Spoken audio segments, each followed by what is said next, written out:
बचपन में जब हम हिंदू धारावाहिक देखते थे, जैसे महाभारत, कोई पौराणिक कथाएँ की जो धारावाहिक चलती थी सीरियल्स, उसमें ज़्यादातर धारावाहिक में दिखा जाता है कि जनता बहुत परेशान है, कोई उनका जो शोषण कर रहा है, कोई हुकुमशाह रहता है उनका शोषण कर रहा है। फिर ऐसे परिस्थिति में भगवान किसी न किसी प्राणी के रूप में जन्म लेते हैं, उनके तारनहार बन के रहते, कभी मछली, कभी कछुआ, कभी चींटी, ऐसे।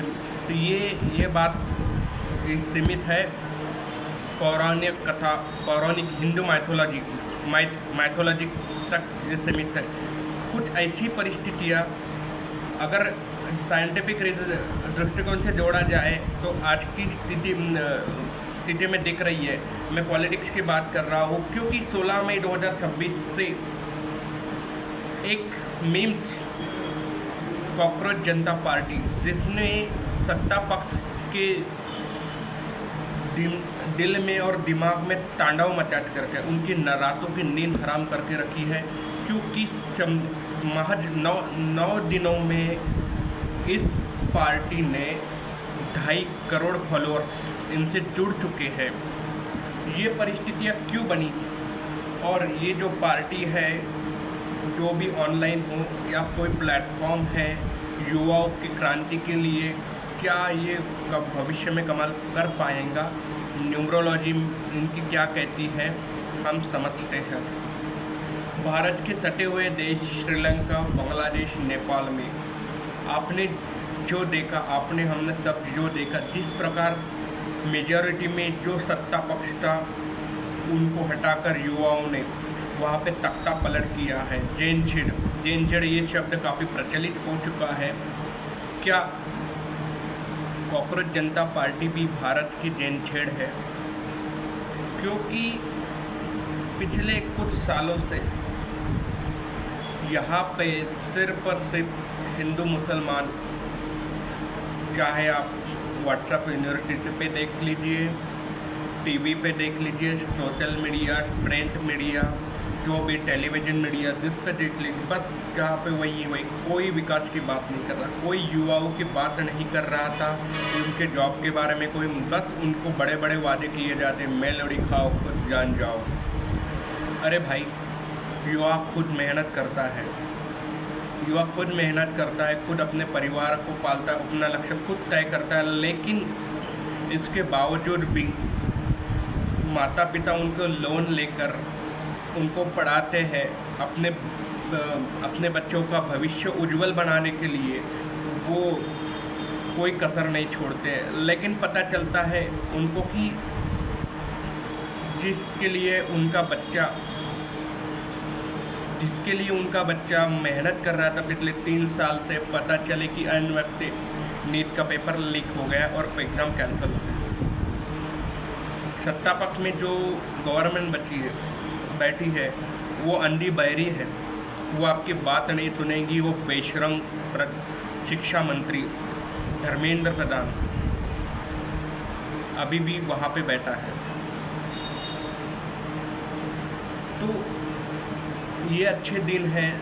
तो 2004 से 2014 के बीच में यूपीए गवर्नमेंट जो थी, जब भी उनके कार्यकाल में जो भी घटनाएं हुई है, 26/11 है, कोई रेलवे छोटी मोटी घटनाएं हैं, वो तब अपने मंत्री अपनी जिम्मेदारी को तय करते थे और उससे इस्तीफा देते थे। उसमें एक घटना हमको 26/11 का, भारत के तत्कालीन गृह मंत्री शिवराज पाटिल चाकूरकर, इन्होंने अपने पद से इस्तीफा, अपनी जिम्मेदारी का स्वीकार करते ये घटना महाराष्ट्र के मुंबई में हुई थी। तत्कालीन महाराष्ट्र के चीफ मिनिस्टर और deputy chief minister Vilasrao Deshmukh, deputy chief minister RR Patil, इन्होंने अपनी जिम्मेदारियों से, क्योंकि हम इनके लायक नहीं, तो अपनी जिम्मेदारी मानकर तय करके इन्होंने इस्तीफा दिया था। लेकिन आज क्या हो रहा है, कोई रेल हादसा होता है तो वहाँ पे अपने रेल मंत्री बना के बस जिम्मेदारी से हाथ झटकते। ये तीसरा मौका है, नीट का पेपर लीक हुआ है लेकिन शिक्षा मंत्री वही है। पी चिदम्बरम तत्कालीन गृह मंत्री थे, लेकिन 2009 में, लेकिन कुछ जर्मन बेकरी नाम का एक पुणे में बॉम्ब हादसा हुआ था, उन्होंने अपनी जिम्मेदारी तय करके उनसे इस्तीफा दिया था। लेकिन क्या आज के 12 साल में क्या आपने कुछ देखा है ऐसा? क्या देखा कि आपको कहीं ना कहीं जो सोचे समझदार युवा है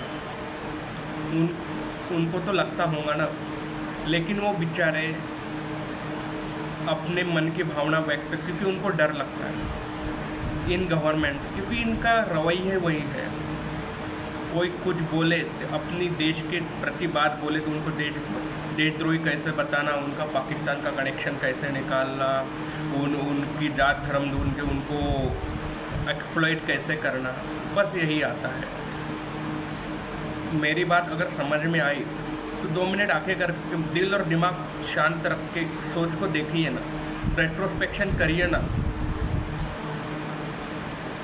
अगर मैं गलत बोल रहा हूँ, क्योंकि मेरे दिल में जो बात थी और मैं रखना चाहता बहुत दिन से रखना, लेकिन कॉर्पोरेट जनता पार्टी का जो प्लेटफॉर्म मिला, मुझे ही नहीं देश के करोड़ों युवाओं को अपने एक ट्रिगरिंग फैक्टर की तलाश में वो थे, और कॉर्पोरेट जनता पार्टी नाम का जो प्लेटफॉर्म उनको मिला, आज तो 2.5 करोड़ युवा हो सकता है आने वाले समय में देश की जितने भी बेरोजगार आबादी, जितने भी युवा है, अंधभक्त पर छोड़कर इस प्लेटफॉर्म से जुड़ेंगे।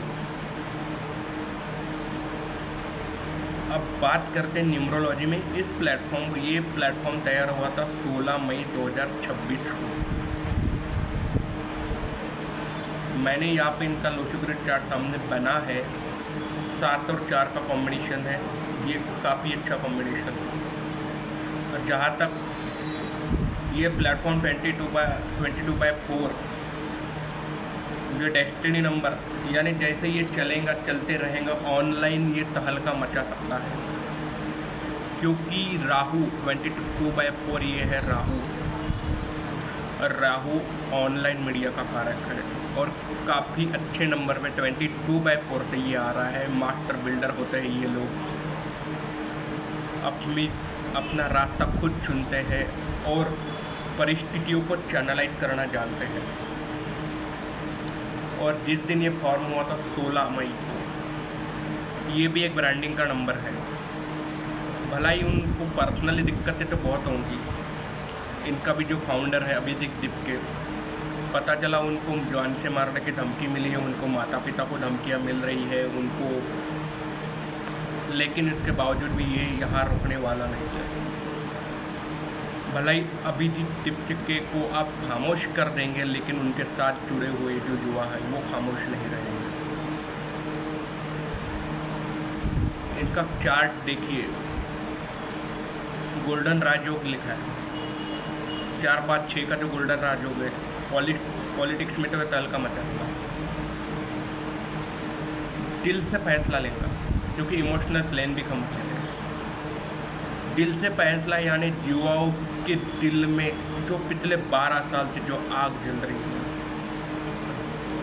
ये मुद्दे ये लोग उठा रहे हैं मीम के जरिए। ये बिल्कुल कमाल करेंगे, और जो भी ये करेंगे एक्शन करेंगे, ये सिर्फ बोलेंगे नहीं, ज़मीन पर एक्टिंग, क्योंकि एक्शन प्लान भी कंप्लीट है। अगर भविष्य में ये भारत में राजनीतिक बदलाव लाने में अगर कॉर्पोरेट जनता पार्टी मुख्य बिंदु बनता है, तो इसमें कोई दो राय नहीं, कोई चमत्कार की बात नहीं। कॉर्पोरेट जनता पार्टी बला है या बल, जी हाँ, ये बल तो है देश के उन तमाम युवकों को जो अपने उज्जवल भविष्य की सपना देख रहे हैं, और बला है सत्ता पक्ष में बैठे धृतराष्ट्र के लिए। धन्यवाद।